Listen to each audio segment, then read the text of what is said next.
RTI media. నమస్కారం. వార్తలకు స్వాగతం. ముందుగా ముఖ్యాంశాలు.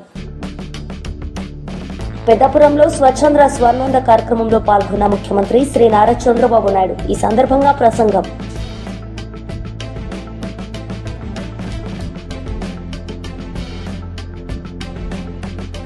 ప్రజాప్రతినిధులకు దక్కాల్సిన గౌరవానికి భంగం కలిగిస్తున్నారు కాంగ్రెస్, ఎంఐఎం పార్టీలని బీజేపీ జిల్లా అధ్యక్షుడు నిరంజన్ యాదవ్ ఆవేదన వ్యక్తం. పెద్దాపురంలో స్వచ్ఛంద్ర స్వర్ణాంధ్ర కార్యక్రమంలో పాల్గొన్న ముఖ్యమంత్రి శ్రీ నారా చంద్రబాబు నాయుడు. ఈ సందర్భంగా ఆయన ప్రసంగించారు. చూస్తే ఎక్కడికక్కడ ఈ చెత్త ఇవన్నీ కనీసం మనం వాడినటువంటి మురుగు నీరు కూడా బయట పోనీయకుండా మన ఇంటి ముందరనే ఉండడం, అక్కడ పురుగులు ఇవన్నీ తయారు కావడం, దీంతో అనేక అంటువ్యాధులు వచ్చి చాలా ఇబ్బందులు వచ్చే పరిస్థితి వచ్చింది. పోయిన గవర్నమెంట్ మీరు చూశారు, చెత్త మీద పన్నేశారు కానీ చెత్త కూడా తీలే. మామూలుగా 85 లక్షల మెట్రిక్ టన్నులు చెత్త అన్ని టౌన్స్ లో పరేసి మున్సిపాలిటీలు చెత్త చేసి వదిలిపెట్టారు. ఈ రోజు ఈ ప్రభుత్వం ఒకటే ఆలోచించాం. మా మంత్రికి చెప్పాను, మా డిపార్ట్మెంట్ చెప్పాను, అక్టోబర్ 2వ తారీఖు నాటికి 85 లక్షల చెత్త చెదారం ఏదైతే మున్సిపాలిటీస్ లో ఉందో అన్ని క్లీన్ చేసే బాధ్యత వాళ్ళకి అప్పచెప్పాం. తప్పకుండా 100% జయప్రదం అవుతుందని చెప్పి మీ అందరికీ హామీ ఇస్తున్నా. నేను ఎన్నోసార్లు మీకు చెప్పాం, నేను మా మిత్రుడు పవన్ కళ్యాణ్ గారు జనసేన, తెలుగుదేశం, బీజేపీ కలిసి ఎన్నికల ముందు ఒక ప్రణాళిక తయారు చేసుకొని మీ దగ్గరికి వచ్చాం. రాష్ట్రం మొత్తం చెత్త చెత్త అయిపోయింది. రాష్ట్రాన్ని విధ్వంసం చేశారు, కుక్కలు చింపిన విస్తరి చేశారు, అతలాకుతలం చేశారు, ఎవరికి కూడా ఆనందం లేకుండా చేశారు. మాట్లాడితే కొట్టడం, పోలీస్ కేసులు పెట్టడం, చాలా అరాచకాన్ని సృష్టించారు. మళ్లీ మేము వస్తాం, రాష్ట్రాన్ని పునర్నిర్మాణం చేసి మీ జీవితాల్లో వెలుగు తీసుకొస్తామని ఆ రోజే చెప్పామని మీ అందరికీ విజ్ఞప్తి చేస్తున్నా. అందులో భాగంగానే ఒక పక్క సంక్షేమం, ఇంకొక పక్క అభివృద్ధి, ఈ రెండు కావాలంటే సుపరిపాలన, ఇవన్నీ కూడా పెట్టుకొని ఒక స్పష్టమైన ఆలోచన, ఎక్కడా డైవర్షన్ లేదు. నేను ఒకటే చెప్పాను, స్వర్ణాంధ్రప్రదేశ్ ఒక విజన్ తయారు చేశాను. 2047కి మీ అందరికీ ఆదాయం పెరగాలి, ఆరోగ్యంగా ఉండాలి, మీరందరూ ఆనందంగా ఉండాలి, మీ ముఖాల్లో ఆనందం చూడాలని నాకు ఏకైక కోరిక. ఇది సాధించి తీరతామని మరొకసారి మీ అందరికీ విజ్ఞప్తి చేస్తున్నా. అయితే ఇక్కడికి వచ్చినప్పుడు నేను మన గ్రామాలన్నీ కూడా పరిశుభ్రంగా ఉండాలి, మన ఆలోచనలు కూడా పరిశుభ్రంగా ఉండాలి, స్వచ్ఛంగా ఉండాలి. నాకెప్పుడు ఈస్ట్ గోదావరి జిల్లాకు వస్తే, పాత ఈస్ట్ గోదావరి జిల్లా, అందరికంటే మంచి మనసున్న వ్యక్తులు ఈ జిల్లాలో ఉన్నారని చెప్పి కూడా నేను మీకు తెలియజేస్తున్నా. ఇప్పుడే చిన్నరాజప్ప గారి ఉపన్యాసం విన్నారు, గట్టిగా కూడా మాట్లాడు అంటే మాటల్లో కూడా సౌమ్యం గడపడే జిల్లా, ఏకైక జిల్లా ఈ ఈస్ట్ గోదావరి జిల్లా అని చెప్పి మరొకసారి తెలియజేస్తున్నా. మంచి మనసు ఉండేవాళ్ళు. అలాంటి ఈ జిల్లాలో కూడా రౌడీజం జరిగింది. అవన్నీ గడిచిన చరిత్ర. అయితే ఈరోజు నేను ఆలోచించింది, ముందు ఇక్కడి నుంచి ప్రారంభమై చెత్తని ఏ విధంగా సంపద చేయొచ్చునో ఆలోచిస్తున్నాం. అనేక మార్గాలున్నాయి. ఇంటి దగ్గరనే చెత్త నుంచి కాంపోస్ట్ తయారు చేయడం, అదే మరి ఒకేసారి వాడే ప్లాస్టిక్ నిషేధం చేయడం, ఈ వేస్ట్ ని ఏ విధంగా మేనేజ్ చేయాలో రీసైక్లింగ్ పంపేయడం, ఇవన్నిటికీ ఒక ఆలోచన విధానాన్ని తీసుకొచ్చాం. ఈ రోజే నేను వెళ్ళాను, ఇక్కడ ఒక వెహికల్ కూడా పంపిస్తున్నాం.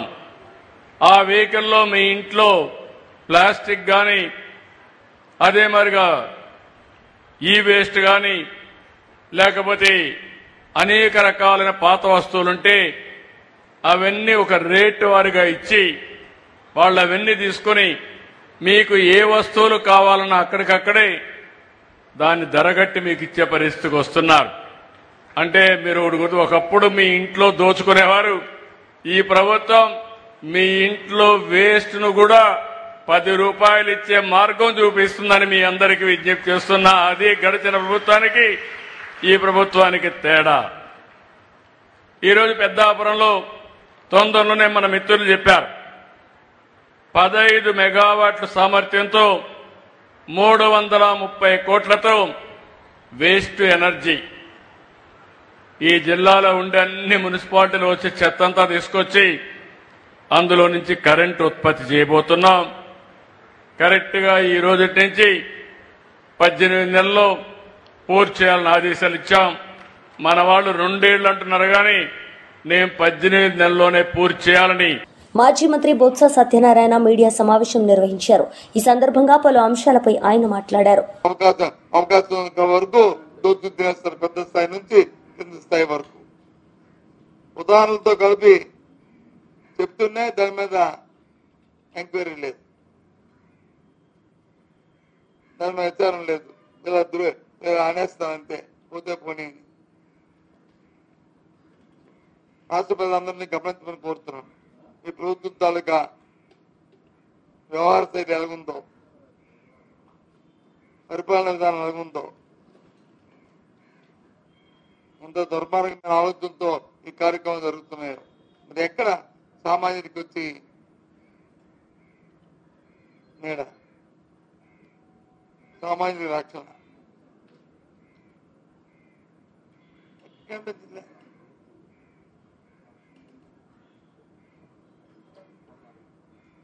ప్రభుత్వంలో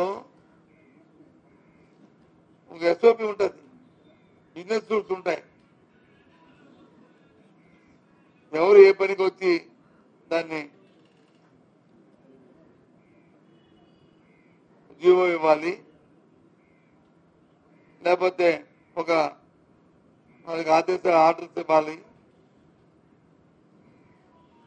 ఏ కార్యక్రమాన్ని ఎవరు చేయాలి, ఎవరి పరిధిలో ఏ స్థాయిలో ఆ పరిధిలో చేయాలి, అది జిల్లాధికారులు చేయాలా, లేకపోతే రాష్ట్రంలో సెక్రటరీ చేయాలా, లేదు మంత్రుల్లో దానిలో అది చేయాలా, లేదా ముఖ్యమంత్రి కార్యాలయం చేయాలా అని బిజినెస్ రూల్స్ ఉంటాయి.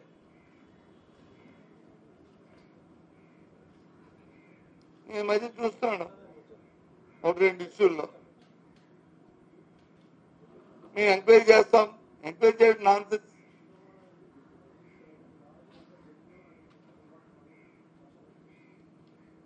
ఎవరు ఎంక్వైరీ చేయాలి? ప్రభుత్వం సంబంధించిన అంశం అయితే, అంటే ప్రభుత్వం అంటే మీన్స్ మంత్రి గారు సంతకం పెట్టడం అది కాకపోతే ఎంక్వైరీ చేయండి, తప్పు కాదు. అది కింద స్థాయిలో జరిగింది కాబట్టి. లేదు సెక్రటరీ స్థాయిలో జరిగితే, కింద స్థాయిలో జిల్లా స్థాయిలో జరిగితే సెక్రటరీ ఎంక్వైరీ చేయడం తప్పు కాదు. మంత్రి స్థాయిలో జరిగింది వచ్చి మంత్రి వచ్చి ఎంక్వైరీ చేస్తానని చెప్తారు, అంటే చెవులో పువ్వు పెడతారు. సెక్రటరీ స్థాయిలో జరిగింది వచ్చి నేను ఎంక్వైరీ చేస్తాను లేదు, సెక్రటరీ స్థాయిలో ఎంక్వైరీ నాన్సెన్స్. జిల్లా కలెక్టర్ స్థాయిలో జరిగింది వచ్చి జిల్లా కలెక్టర్ ఎంక్వైరీ చేస్తానంటే ఆయన సంతకం పెడితే ఆయన ఎంక్వైరీ చేస్తానంటే ఏ ఒక్కరి మీద ఈ 14 నెలల కాలంలో ఈ వచ్చిన ఆరోపణలు ఎవరి మీద ఒక్కరి మీద చర్య తీసుకున్నారా చెప్పండి. అంటే ఎవరిని పంపి పెడదామని, ఎవరు ఇంకా దోచు తినేద్దామని మీకు సిగ్గు అనిపించట్లేదు, మీకు బాధ అనిపించట్లేదు ఈ కార్యక్రమాలకి. ఇంకా పేదవాళ్ళ గురించి చెప్తే ఓ గొప్ప చెప్తారు. నిన్న మొన్న బతుకులో చూస్తున్నాం, ఎక్కడెక్కడే ఈ ధర్నాలు, ఎక్కడెక్కడే రిప్రజెంటేషన్, ఎవరు వికలాంగులు పాపం వాళ్ళ మీద వచ్చి వాళ్ళకి ఇచ్చిన డిజేబుల్ పెన్షన్ లో ఎంక్వైరీ జరుగుతుంది. ఎంక్వైరీ అర్హులు లేని వాళ్ళు తీస్తే అర్హులు తీసుకుంటే మాకు అభ్యంతరం లేదు. నేను అడుగుతున్న తీస్తే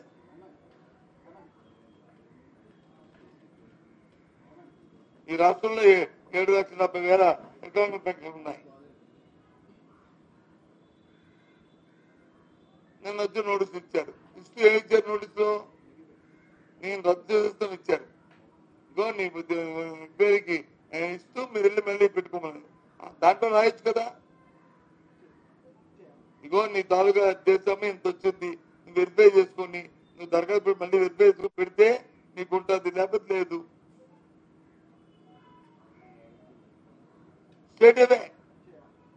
బీఆర్ఎస్ లీడర్ మీడియా సమావేశం నిర్వహించారు. ఈ సందర్భంగా పలు అంశాలపై ఆయన మాట్లాడారు. విపరీతమైనటువంటి డెంగ్యూ మలేరియా లాంటి జ్వరాలతో వేలాది మంది గ్రామాలే ఇవాళ హాస్పిటల్లో అడ్మిట్ అవుతున్న పరిస్థితిని మనం చూస్తున్నాం. మీడియా మిత్రులారా ఎక్కడైనా గమనించండి. హైదరాబాద్ నేను ఉదయం కూడా ఎందుకైనా మంచిది మీడియా సమావేశం పెట్టే ముందు మరి కనీసం ముఖ్యమంత్రి ఉంటున్నా, చీఫ్ సెక్రటరీ ఉంటున్నా, గవర్నర్ ఉంటున్నా హైదరాబాదు నడిబొడ్డులైనా ఎక్కడైనా బజార్లు బాగున్నాయా అని నేను పొద్దున 5 గంటలకు లేచి వాకింగ్ కొన్ని బజార్లకు వెళ్ళడం జరిగింది.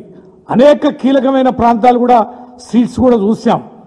హైదరాబాదు నగర నడిబొడ్డు నుంచి మొదలుకుంటే మా మహబూబాబాద్ లాంటి జిల్లా కేంద్రంలోని మున్సిపాలిటీతో పోల్చుకుంటే మా స్వగ్రామాల్లో చిన్న పల్లె వరకు కూడా ఎక్కడ చూసినా కూడా గత 10 సంవత్సరాలలో ఎన్నడూ కూడా ఇంతటి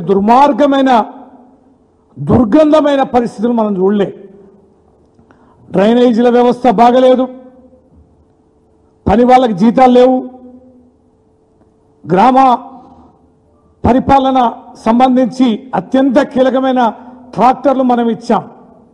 ఇవాళ ట్రాక్టర్ల పరిస్థితి చాలా ఘోరంగా ఉంది. ట్రాక్టర్లు ఇవ్వలేక, వాటిని మెయింటైన్ చేయలేక, డీజిల్ ఇవ్వలేక ఇగో ట్రాక్టర్స్ మొత్తం రాష్ట్ర వ్యాప్తంగా సరెండర్ చేస్తారు. ఈ ట్రాక్టర్లు మేము మెయింటైన్ చేయలేం, డ్రైవర్ జీతం మేము ఇవ్వలేం, ఈ ట్రాక్టర్ల పోషణ మేము చేయలేం, ఈ డీజిల్ మేము పోయలేమని చెప్పని ట్రాక్టర్ల సరెండర్ చూస్తున్నాం.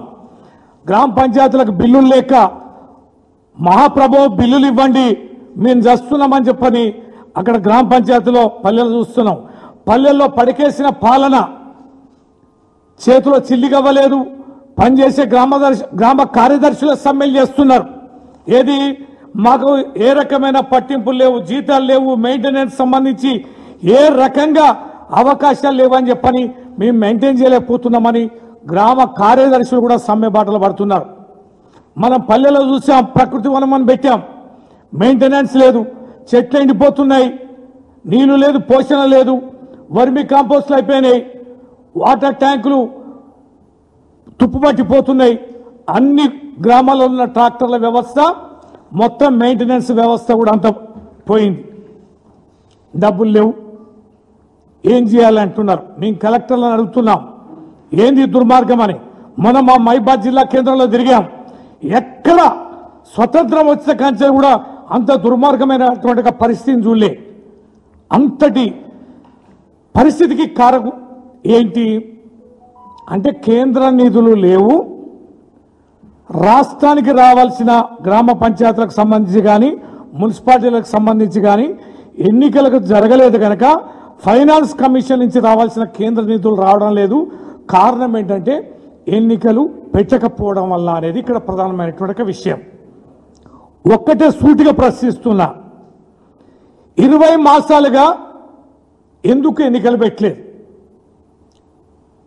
కారణం ఏంటి? ఎన్నికలు పెట్టకపోవడానికి కారణం ఏంటి? ఈ మధ్యకాలంలో చెప్పేదేంటి?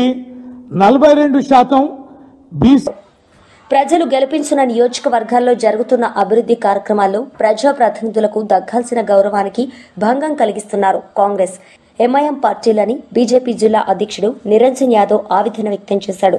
BJP MLC Shri AVN Reddy పేరు శిలాఫలకంలో లేకపోవడంపై, ప్రోటోకాల్ పాటించకుండా ఇతర వ్యక్తుల పేర్లు చేర్చడంపై ఆయన తీవ్ర అభ్యంతరం వ్యక్తం చేశారు. కూడా ఎక్కడో కాదు, మా భాగ్యనగర్ జిల్లాలో ఉంటాడు, మలక్పేట అసెంబ్లీలో ఉంటాడు, ఇదే కాన్స్టిట్యూన్సీలో ఉంటాడు మలక్పేట.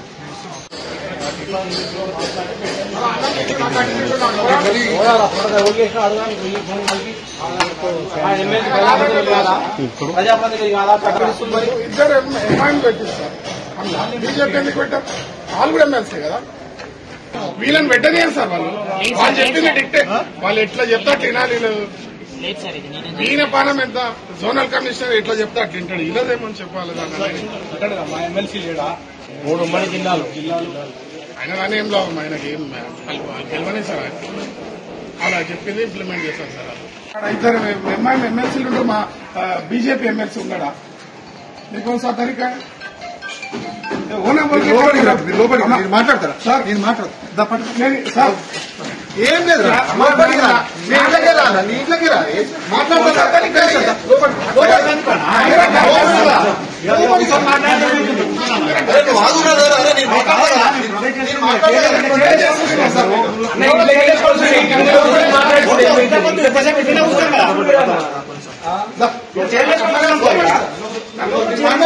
నన్ను గేట్ వేసి లాక్ చేయాలి. కూర్చొని నీ ముందరే కూర్చుంటారు, రోడ్డు మీద ఎందుకు లోపల కూర్చొని మాట్లాడాలి. ముందరే కూర్చుంటారు. ఇట్లాగా సార్ నేనేమంటున్నా, నువ్వు అన్న మాటలే మేము అందరం కట్టుబడినాం, ఒప్పుకున్నాం. సరే ల్యాండ్ ఆర్డర్ ఏరియా మీరు చెప్పింది సరే, మీతో పాటు సాయం. మరి ప్రోటోకాల్ ఎక్కడ పాటించారు?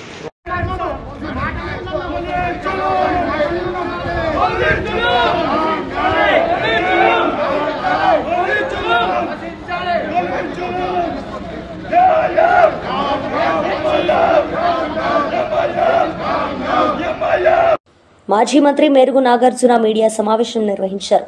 ఈ సందర్భంగా పలు అంశాలపై ఆయన మాట్లాడారు. తీసివేయాలనే ఒక కుట్రతోనే ఈ కార్యక్రమం జరుగుతూ ఉంది. పెద్ద నాటకం ఏంటంటే, మేము చనిపోయిన వాళ్ళే తీస్తున్నాం, వైసీపీ అనవసరంగా రాద్ధాంతం చేస్తుంది అని కూటమి ప్రభుత్వంలో నాయకులు చెప్తా ఉన్నా. నేను అడుగుతా ఉన్నా, ఒక్కసారి కళ్ళు లేని కబోజుల్లాగా ఉండద్దు. రాష్ట్రం యావత్తు ఈరోజు వికలాంగులు, దివ్యాంగులు రోడ్ల మీదకి వచ్చే హర్తనాదాలు మీకు వినిపిస్తలేదా అని అడుగుతా ఉన్నాం. వారు మా పరిస్థితి ఏంటి, మాకు సర్టిఫికేట్ ఉంది, మాకు ఇదివరకు సర్టిఫికేట్ వచ్చింది, ఆ సర్టిఫికేట్తో మేము ఈరోజు అనాదిగా మేము పెన్షన్లు పొందుతూ ఉంటే అప్పడంగా ఈరోజు పెన్షన్లు ఆపేస్తే మా పరిస్థితి ఏందని చెప్పేసి ఆ రోదనలు వింటే మీకు అర్థమవుతుంది. మా ప్రభుత్వంలో దగ్గర 66 లక్షలకు పైబడి మేము పెన్షన్లు ఇచ్చాం.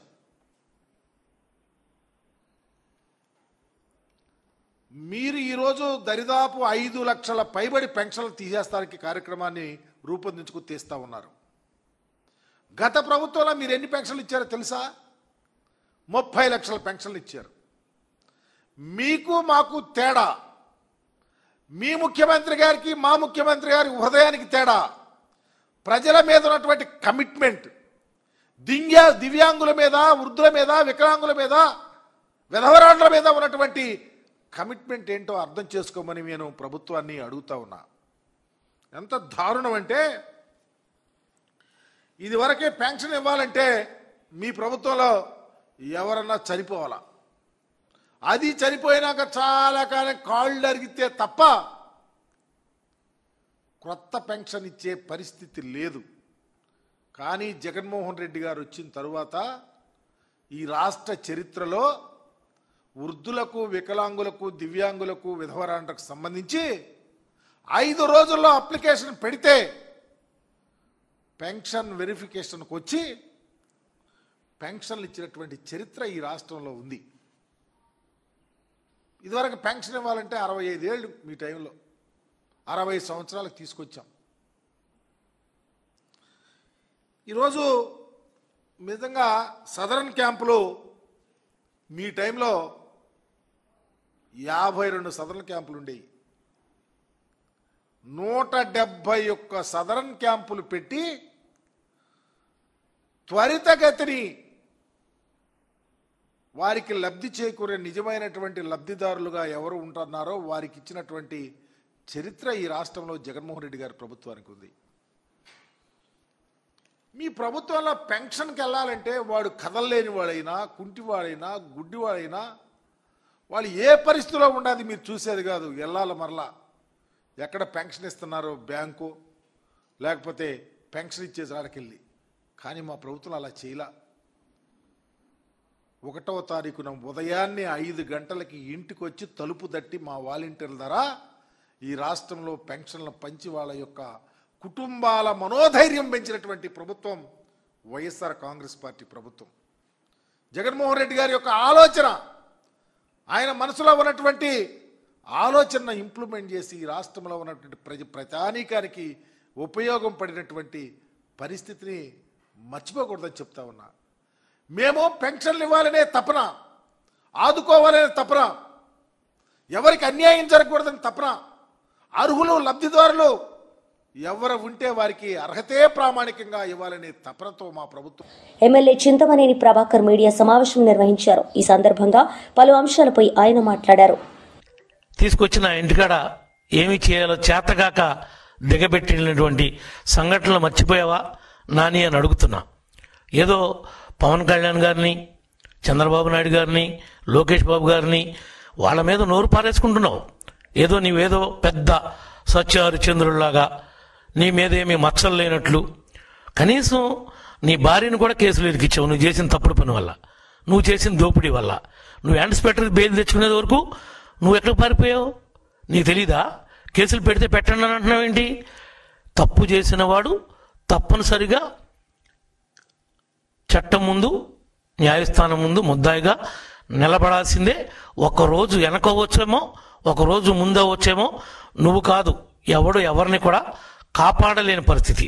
నీ నాయకుడికే ఈ రోజున 33 కేసులు ఉన్నాయి.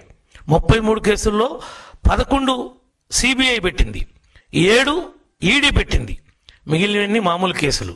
ఈ కేసులన్నీ కూడా మీ నాయకుడు దాచేస్తే వచ్చినటువంటి కేసులు. మా మీద పెట్టిన కేసులు, మా నాయకుడి మీద పెట్టిన కేసులు పెట్టుడు కేసులు. రాజకీయంగా మమ్మల్ని ఎదుర్కోలేక అణగదొక్కటానికి నువ్వు పెట్టించినటువంటి కేసులు జగన్మోహన్ రెడ్డి అని చెప్పి ఈ సందర్భంగా తెలియజేస్తున్నాం. ఒక్కసారి ఆలోచించేయి, అసలు కొల్లేరులో ఏం జరిగింది? ఎందుకు? ఎవరు చేపల చెరువులు ఎవరు అనుభవించారు? చేపల దొంగ అబ్బాయి చౌదరి అవునా కాదా?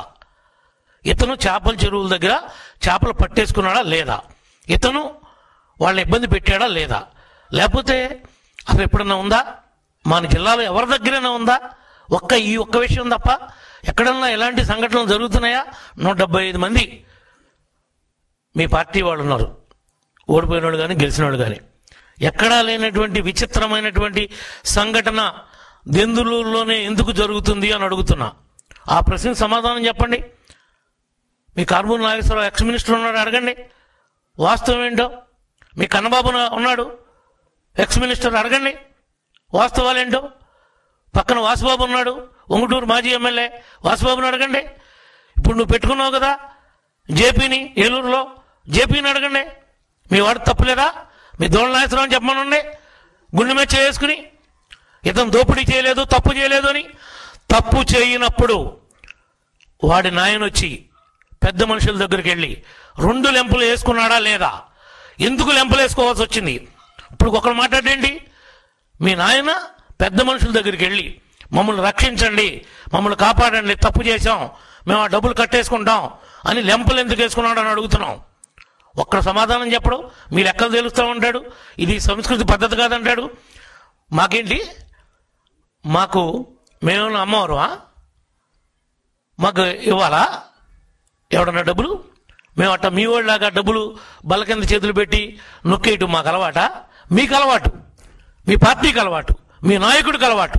మీ పార్టీ సిద్ధాంతమే దోపిడీ సిద్ధాంతం, దోచేయటం సిద్ధాంతం.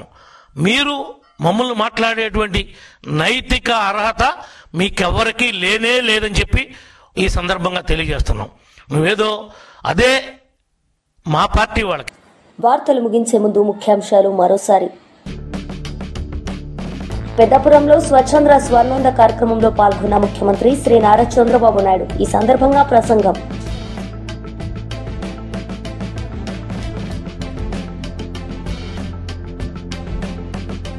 ప్రజాప్రతినిధులకు దక్కాల్సిన గౌరవానికి భంగం కలిగిస్తున్నారు కాంగ్రెస్, ఎంఐఎం పార్టీలని బీజేపీ జిల్లా అధ్యక్షుడు నిరంజన్ యాదవ్ ఆవేదన వ్యక్తం. ఈ వార్తలు ఇంతటితో సమాప్తం. తిరిగి ప్రసారమయ్యే వార్తల్లో మళ్ళీ కలుద్దాం. అంతవరకు సెలవు. నమస్తే.